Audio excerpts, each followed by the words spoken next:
4 de julio de 2015, en el norte de Ruanda.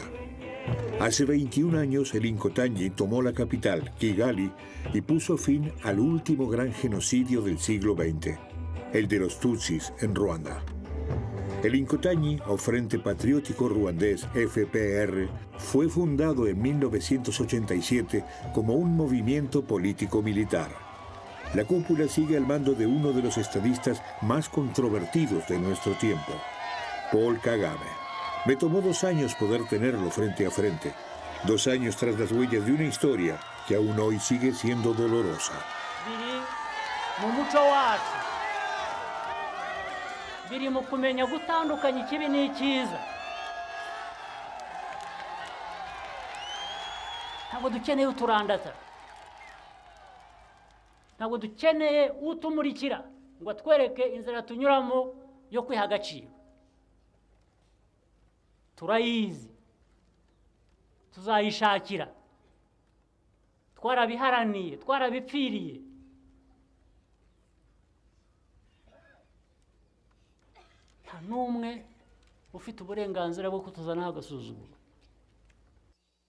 Entre abril y julio de 1994, Ruanda fue asolada por la peor maquinaria de muerte en la historia de la humanidad. 1 millón de tutsis fueron asesinados por los hutus radicales, que atrajeron gran parte de la población a su lado. Paul Kagame y el Frente Patriótico Ruandés, el FPR Inkotanyi, estuvieron en el centro de esta compleja y confusa época de violencia sin precedentes. He entrevistado a gente que me contó sobre este doloroso capítulo de su historia.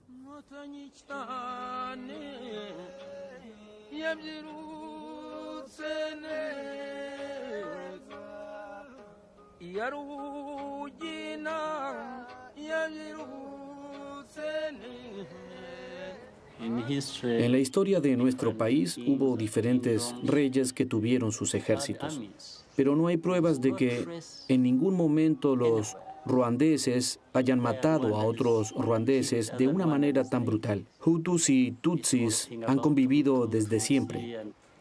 Todos ellos luchaban en el ejército del rey. Muchos Hutus tenían posiciones de liderazgo. Eran comandantes u ocupaban otros cargos superiores. El Inkotanyi era uno de los ejércitos.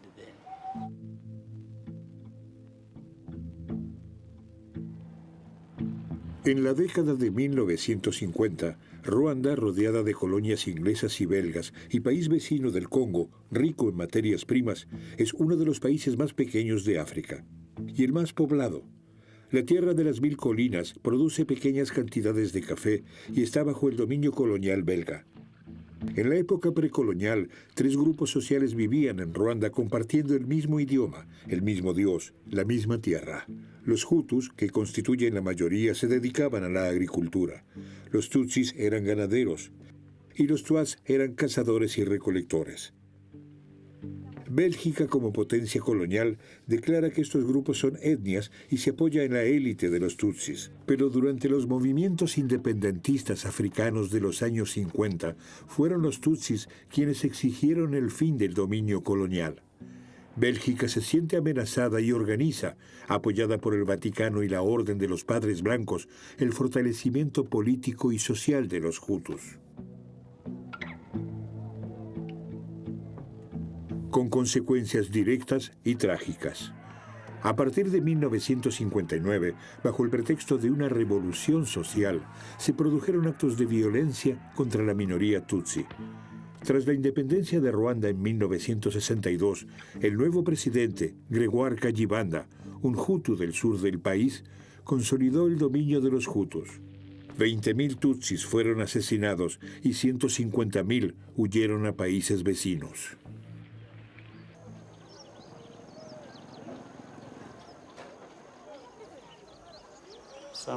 Algunos huyeron a Burundi, otros al Congo, Uganda o Tanzania.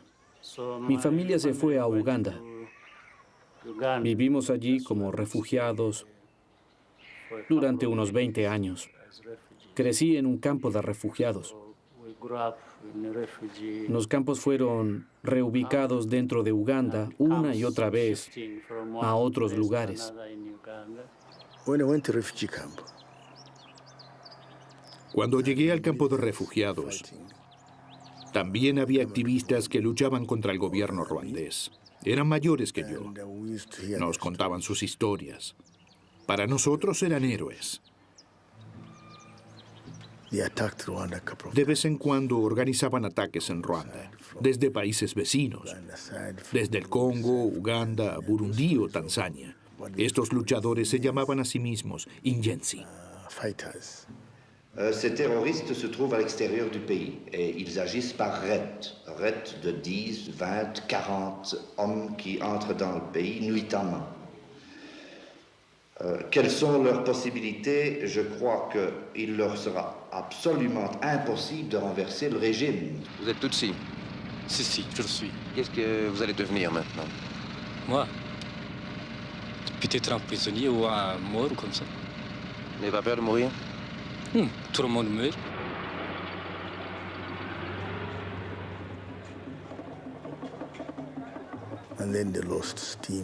Pero pronto estos grupos se vieron debilitados. Había conflictos internos. No tenían un objetivo común, ni una causa común por la que lucharan. Que faut-il penser, selon vous, des Inyenzi, des terroristes Tutsi? C'est plutôt une réaction de quelques aventuriers qui se servent d'une certaine jeunesse plutôt de bandits. Gregoire Kayibanda ejerce el poder durante 10 años y los tutsis que permanecen en el país son sistemáticamente oprimidos durante este tiempo. La mayoría de ellos son trasladados por la fuerza a los terrenos pantanosos de Bugesera, una zona llena de mosquitos y moscas tsetse. El destino de la minoría tutsi es incierto. Incluso cuando Juvenal Habyarimana, un hutu del norte del país, toma el poder tras un golpe de Estado en 1973. Las masacres de los tutsis concluyen, pero la discriminación continúa. Tras el fracaso de los Inyenzi, los tutsis organizan su resistencia en el exilio, especialmente en Uganda, donde vive la mayoría de los refugiados tutsi ruandeses. Su lucha es primero cultural, luego política y finalmente militar. A principios de los años 80, el movimiento fue apoyado por un joven representante del movimiento panafricano de Uganda, Yoweri Museveni. The National Resistance Movement is a nationalist organization. It is a nationalist in the sense that it is fighting for the aims of the whole country and not for aims of a section of the country. Los combatientes vinieron por su cuenta. Los reclutamos a todos. Era difícil saber quiénes eran los ruandeses y quiénes los ugandeses, porque pertenecemos al mismo pueblo. No sabíamos si los jóvenes que querían unirse a nuestro ejército eran ruandeses o no. Eran parte de la diáspora tutsi. Los tutsi ruandeses representan un tercio del movimiento de resistencia, dirigido por un carismático y fiel compañero de armas de Museveni, Fred Rwigema. Otro refugiado tutsi llama la atención, y si bien es bastante reservado, demuestra ser extremadamente capaz: Paul Kagame. Yoweri Museveni se lo agradecerá más tarde. Cuando se convirtió en presidente de Uganda en 1986, nombró a Fred Rwigema como subsecretario de Defensa y a Paul Kagame como subjefe de inteligencia. Pero la historia puede ser cruel. El presidente de Ruanda, Juvenal Habyarimana, ve en Museveni un nuevo aliado. ¿Podría haber adivinado que su compañero de armas lo derrocaría unos años más tarde? En 1986, la mayoría de nosotros ya habíamos participado en la lucha armada en Uganda y adquirido experiencia en combate. Habíamos aprendido mucho allí y habíamos madurado ideológica y políticamente. Queríamos unir a todos los tutsis. De ahí el nombre de nuestro movimiento, Frente Patriótico Ruandés. El FPR Inkotanyi fue fundado en diciembre de 1987. Sus miembros eran principalmente refugiados tutsis y algunos opositores hutus, como Alexis Caño-Arengüe, que más tarde se convertiría en el jefe del ala política. El ejército del FPR es creado en secreto por Fred Rwigema. Su objetivo final es el regreso de todos los refugiados tutsis. El FPR Inkotanyi se está preparando para la guerra. Entre 1988 y 1989 surgen tensiones en Uganda. Los numerosos refugiados tutsis son rechazados cada vez más por el ejército y por parte de la población. Although they've been, given hospitality for the last 40 years, Rwandese in Uganda have been treated as they came over as workers, and they've always been looked down on. So they've been disgruntled people. So that's why they should really go. El presidente Yoweri Museveni se hace eco de esta presión y ordena un recuento de los refugiados tutsis en Uganda. Una señal para Fred Rwigema de que los refugiados están amenazados. Después de 30 años en el exilio, es hora de regresar a su propio país. Seguía diciéndole a Rwigema, hemos luchado y ganado juntos aquí en Uganda, porque contamos con el apoyo de la gente. Continúen su lucha política ahora en Ruanda. Los apoyaré, porque no quiero que los derroten y que regresen. Había muchos ruandeses en las filas del ERN que querían que el ejército atacara en Ruanda. La decisión se tomó muy rápidamente. Avanzamos hacia la frontera. Como soldados ugandeses con los uniformes, armas y equipo militar. Después de cruzar la frontera con Ruanda, nos quitamos las insignias con nuestros grados militares, pero nos dejamos los uniformes puestos.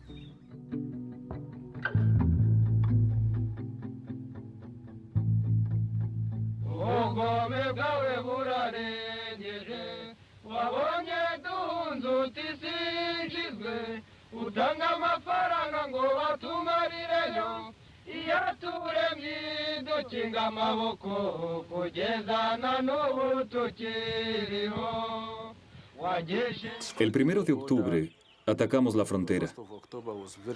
Todo fue muy fácil y pronto hicimos retroceder a las tropas de Habyarimana. Por la mañana, cuando estábamos por abandonar Kagitumba, tropas enemigas nos sorprendieron y nos dispararon con su artillería. Nuestro comandante, el general mayor Fred Rwigema, lideraba nuestra lucha. Caminó hacia el frente y se paró en una colina, solo y desprotegido justo delante del enemigo. Le dispararon, le dieron en la frente y cayó a tierra.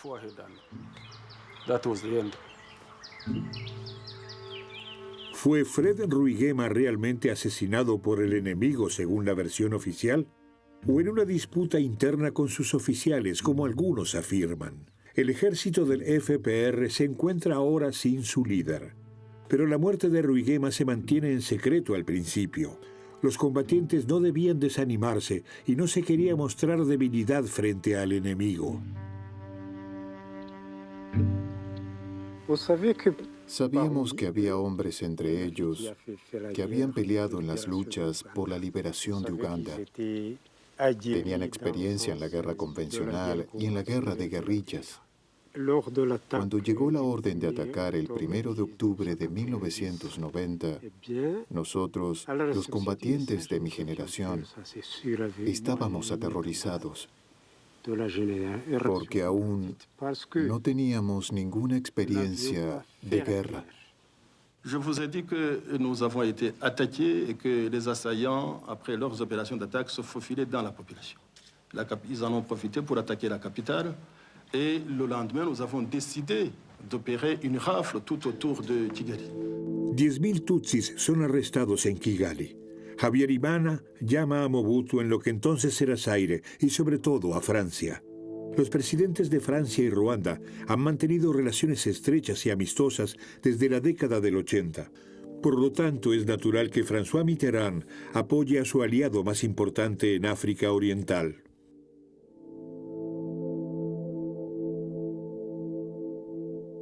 El 5 de octubre estaba en la oficina de Jean-Christophe Mitterrand cuando sonó el teléfono. Rápidamente me di cuenta de que Habyarimana estaba en la línea. La conversación duró de 4 a 5 minutos.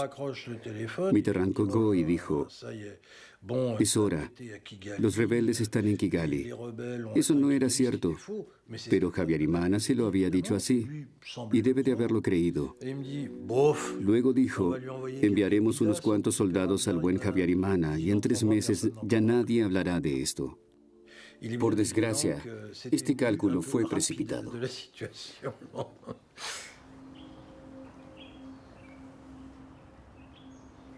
Nuestras tropas estaban completamente debilitadas. Por eso tuvimos que cambiar de estrategia. Volvimos a la estrategia de la guerrilla, con varias unidades móviles. Esto nos permitió ocasionar bajas en el enemigo y al mismo tiempo preservar nuestras tropas. Luego de la muerte de Rwigema, Paul Kagame regresa de los Estados Unidos, donde participó en un entrenamiento militar, y asume el liderazgo de los desmoralizados Inkotanyi. Introduce un cambio decisivo en la estrategia. Los combatientes se retiran a la protección que ofrecen las montañas. Allí Kagame reorganiza su guerrilla.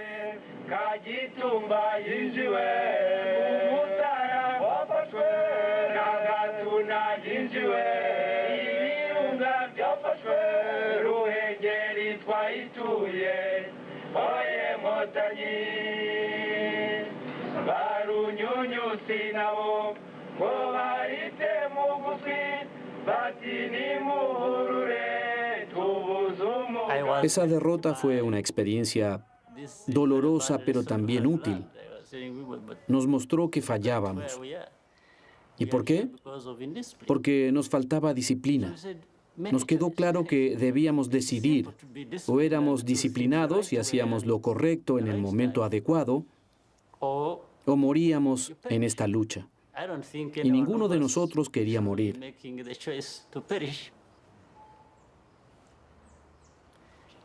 Así que empezamos a prestar mucha atención a todo.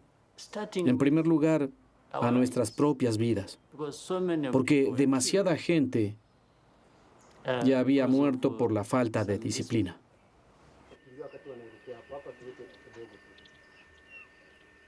Cuando Kagame ordenó marchar a su ejército del FPR, Habyarimana también movilizó sus tropas. Pero ya no tenían iniciativa propia, solo podían reaccionar.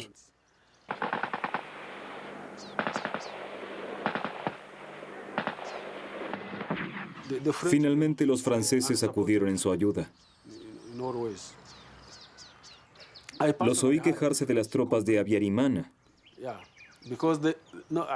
Escuchamos por casualidad el tráfico de radio de los franceses y del FAR, del ejército ruandés. Y les oí decir en francés: el FAR es muy débil, muy débil. Los criticaban a sus espaldas.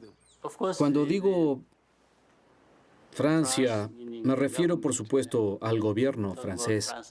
No me refiero a los ciudadanos, sino al gobierno y a las instituciones que representan al pueblo. El gobierno francés estaba del lado de Habyarimana, del lado de su gobierno.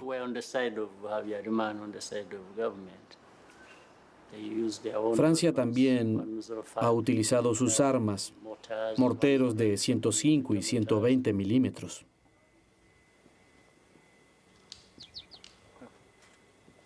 Las armas francesas se habían cobrado muchas víctimas entre los Inkotanyi, y ellos no lo habían olvidado. El año 1992 estuvo marcado por intensos combates y varios intentos de tregua. 2 años después del comienzo de la guerra civil, cada vez más personas huían de las ciudades debido a los Inkotanyi. Paul Kagame y sus hombres sentaron su base en una fábrica de té en Mulindi, sobre las colinas del norte de Ruanda. Mientras los Inkotanyi avanzaban militarmente, los civiles tutsis eran asesinados cruel y sistemáticamente por las milicias de Habyarimana. Los llamaban despectivamente Injensi, es decir, cucarachas, tal como los rebeldes tutsis se llamaron a sí mismos en los años 60.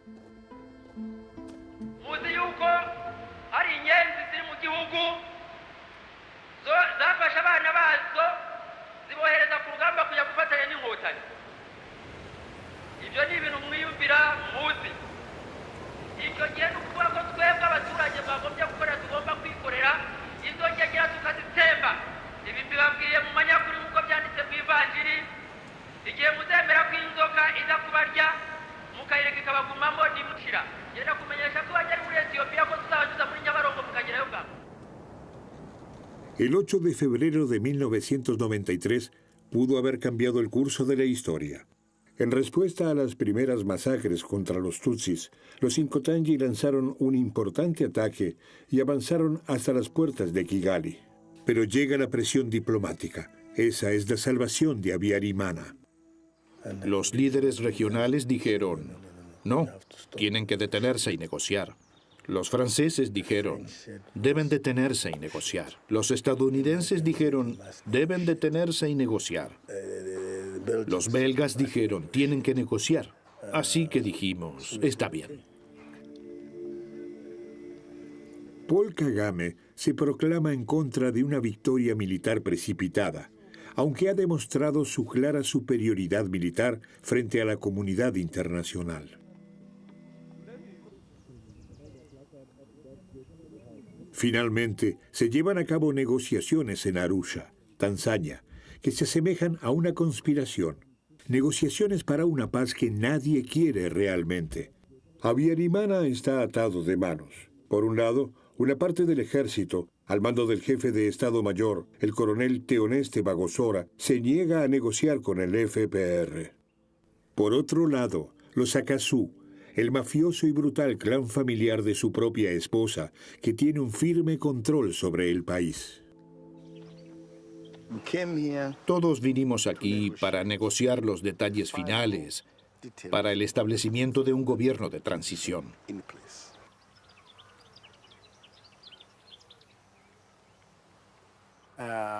Pero Bagosora no quería cambiar nada.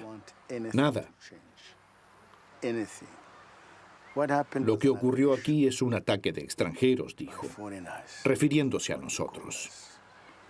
Un ataque que debería haber sido detenido militarmente, pero no lo consiguió. Solo se llegó a las negociaciones de paz porque estaban perdiendo la guerra. Al final, Bagosora salió furioso de la sala de negociaciones y nos dijo que ahora vendría lo peor, el apocalipsis.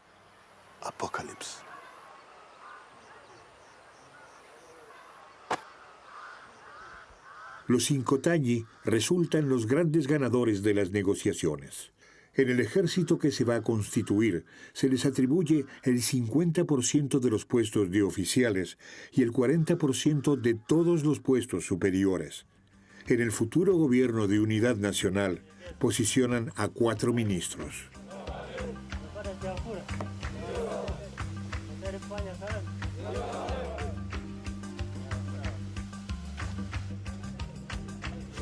600 soldados de élite del ejército Inkotanyi son enviados al nuevo parlamento en Kigali para proteger a los políticos tutsis. Paul Kagame permanece en el cuartel general en Mulindi. En los 80 kilómetros entre Mulindi y Kigali, miles de personas aplauden a las tropas Inkotanyi. 4 meses después, la mayoría de ellos estarán muertos.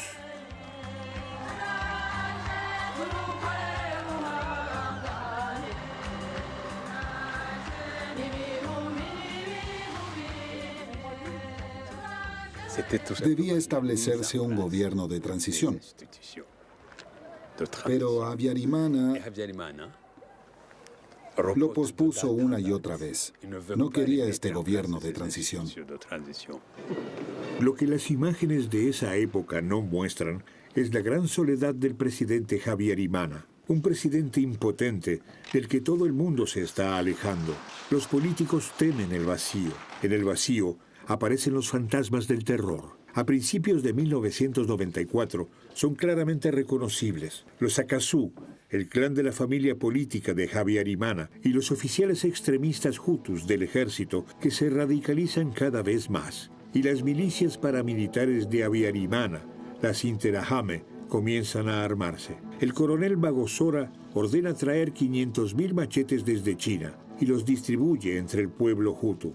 Al mismo tiempo, se pone en marcha la maquinaria propagandística. El periódico extremista hutu Kangura y la emisora de radio Milkolin o RTLM agitan a la población.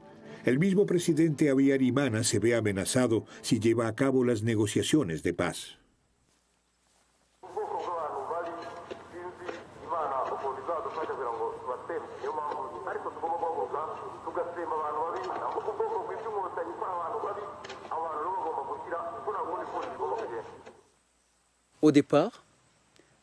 Al principio, escuchábamos la emisora de radio RTLM desde la colina.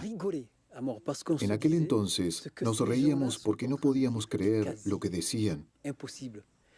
Pero lo hacían tan bien y de forma tan convincente que había que admirarlos por ello. Eran verdaderos profesionales que sabían cómo enviar los mensajes correctos. Pero fue solo cuando el genocidio comenzó realmente que nos quedó claro cuál era el papel de esta emisora de radio. En el sur de Kigali, en los pantanos de Bugesera, los soldados fanáticos de las milicias paramilitares Interahamwe masacraron a familias enteras de tutsis. El ensayo general de una maquinaria de muerte que se pone en marcha lentamente. Ces massacres ont fait reculer un peu la confiance qui commençait à se construire, à se constituer entre les Rwandais et les Rwandais du Front Patriotique Rwandais. Tous les matins, on voit Cada mañana, las Interahamwe pasaban a nuestro lado en camionetas. Estábamos en el Consejo Nacional para el Desarrollo, el actual Parlamento. Conducían por las calles gritando, "Los mataremos, los mataremos". El 6 de abril de 1994, el presidente Habyarimana vuela a Dar es Salaam para ratificar los acuerdos de paz que excluían a los extremistas hutu del gobierno. Me reuní con el presidente Habyarimana y el presidente de Burundi en el aeropuerto de Dar es Salaam. Su avión despegó antes que el mío. Eran las 7 de la tarde y estaba oscureciendo. Y entonces me pregunté, ¿por qué el presidente viaja por la noche cuando la situación es tan tensa?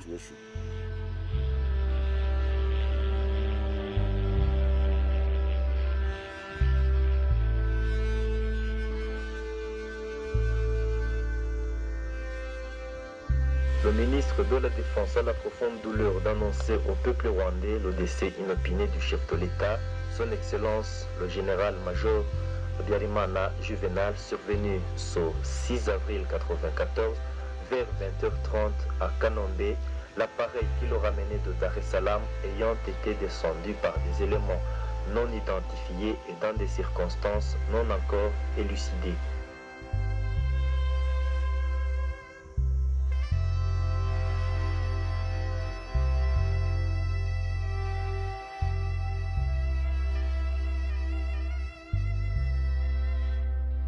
¿Quién mató a Habyarimana? Todos estaban interesados en ello.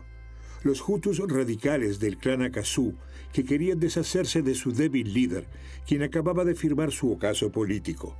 Y Paul Kagame, que quería aniquilar a su enemigo, quien probablemente nunca habría implementado el acuerdo de paz. Ruanda, que se encontraba en un estado caótico en abril de 1994, reaccionó sorprendentemente rápido ante la muerte de Habyarimana. Pocos minutos después del asesinato, la Guardia Presidencial estableció una amplia red de vallado y puestos de control en toda la capital. Los soldados de la Guardia Presidencial habían acordonado todas las áreas, habían tomado el control en todas partes. Nosotros, los gendarmes, ya no teníamos acceso a las áreas importantes de la ciudad. Ni siquiera las tropas de la misión de la ONU-UNAMIR se les permitía pasar, aunque legalmente teníamos derecho a hacerlo. Pero la Guardia Presidencial lo tenía todo bajo control. También había soldados con misiles antiaéreos en el lugar. Las investigaciones fueron dirigidas deliberadamente en una dirección determinada. Se decía que los belgas eran los responsables de derribar el avión o los Inkotanji, pero nada de eso tenía sentido.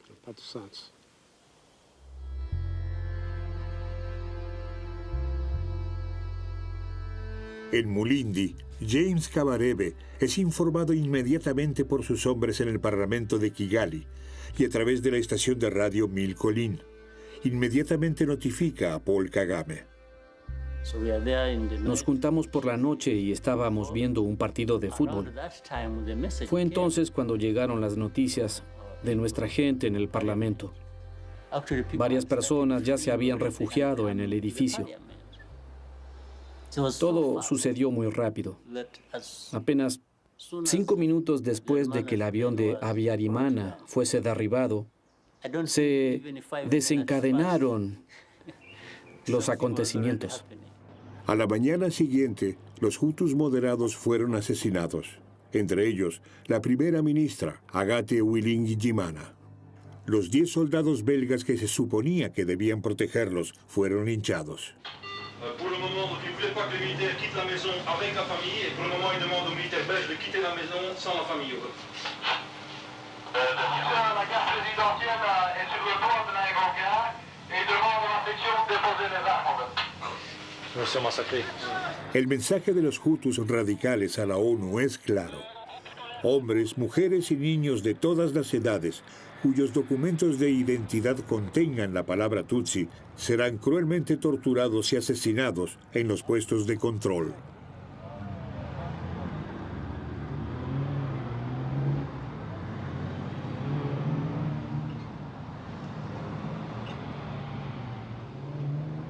Los miembros de la Interahamwe y de la Guardia Presidencial corrían por todas partes y mataban a todos los que podían.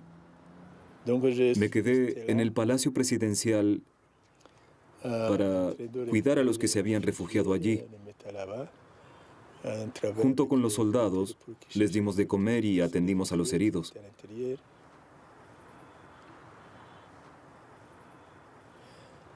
Muchos de ellos tenían cortes y otras lesiones. Muchos soldados también resultaron heridos. Llamé a Bagosora y le dije, si siguen así, esto nunca se detendrá. Luego cortaron la línea y ya no volvimos a tener contacto con ellos. Bagosora tenía mucho poder.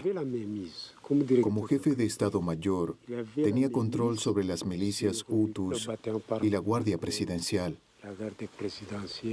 Algunos oficiales querían que el coronel Bagosora tomara el poder. Casi parecía como si hubiesen estado planeando esto desde hacía mucho tiempo, pero otros estaban en contra. El 8 de abril se crea en la embajada francesa, cuyos empleados estaban fugándose, el nuevo gobierno de los genocidaires, que promueve activamente el genocidio, bajo el comando de Jean Kambanda, un radical desconocido hasta entonces.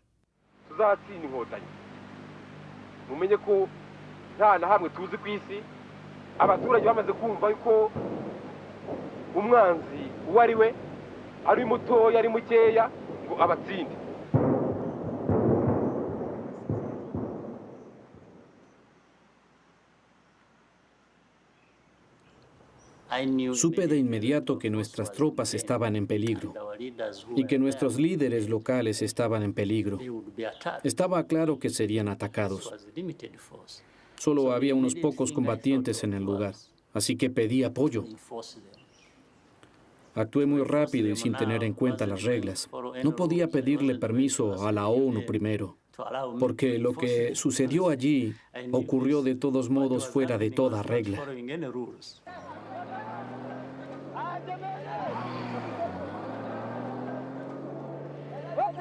En Kigali todo se trataba de salvar vidas. Tuvimos que contener a los soldados, a los ex-FARC del antiguo ejército ruandés, en sus campamentos, para que no pudieran matar a más personas aún. Al mismo tiempo, establecimos corredores para evacuar a los sobrevivientes.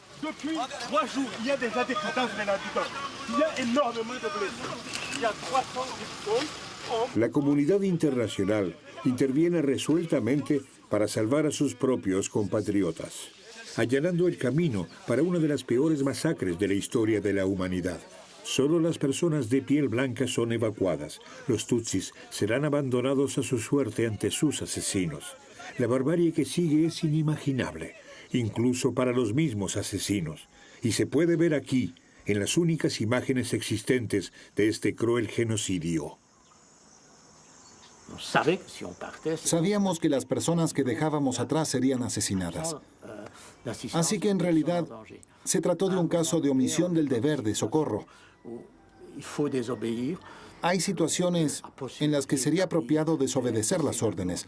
Podríamos haber salvado a las 5.000 personas que se escondieron en la escuela técnica de Kikukiro. La escuela no estaba lejos del aeropuerto. Podríamos haber llevado a la gente ahí y establecer una zona segura en el aeropuerto. Pero nosotros no hicimos eso. Nos rendimos y escapamos.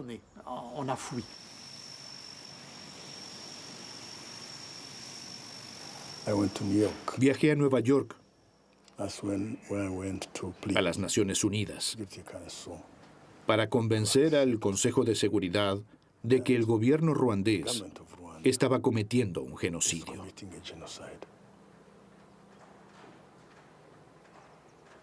Eso fue muy difícil. Me reuní con el entonces secretario general Boutros Ghali y le expliqué la situación. Él dijo, bueno, reúnete con Kofi Annan. Pero Kofi Annan no tenía nada que decir entonces.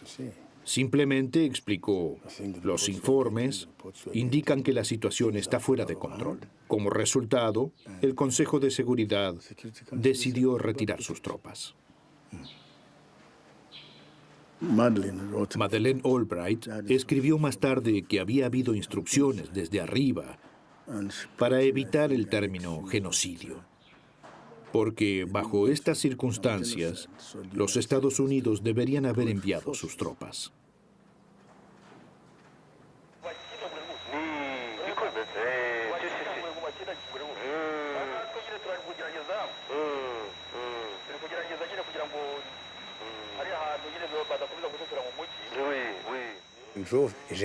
Un día grabé una conversación telefónica de 1 hora y media en la que el alcalde de Gicumbi le pidió ayuda al prefecto Lenzajo porque los Inkotangis se estaban aproximando a su pueblo.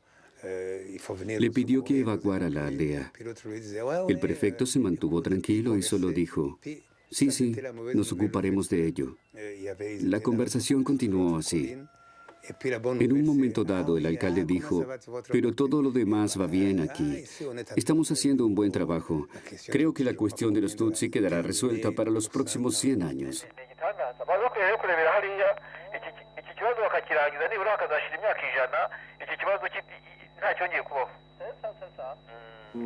Estábamos completamente sobrepasados. Teníamos que luchar contra los soldados y contra las milicias. Teníamos que intentar salvar a tantos civiles como fuera posible. Pero eso era casi imposible. Eran 50 veces más que nosotros.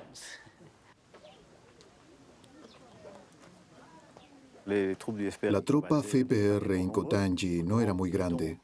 Y Bélgica solo envió 12.500 soldados a un país tan grande como Bélgica, donde se cometían asesinatos en todas partes. Ningún ejército en el mundo podría haberlo detenido, a lo sumo con 300.000 hombres.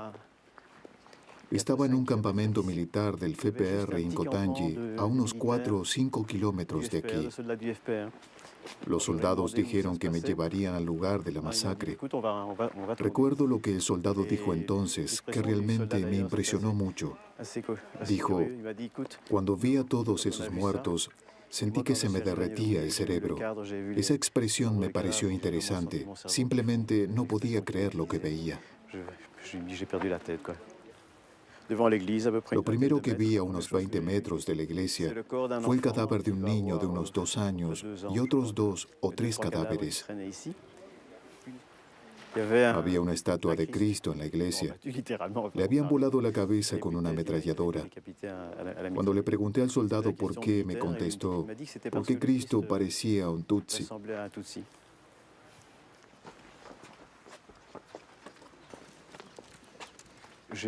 Pasé por todos los edificios. Había cadáveres por todas partes, en cada edificio. Donde quiera que miraras, también aquí, en el patio interno. Todo estaba lleno de cuerpos, 35.000 muertos. El suelo estaba lleno de muertos.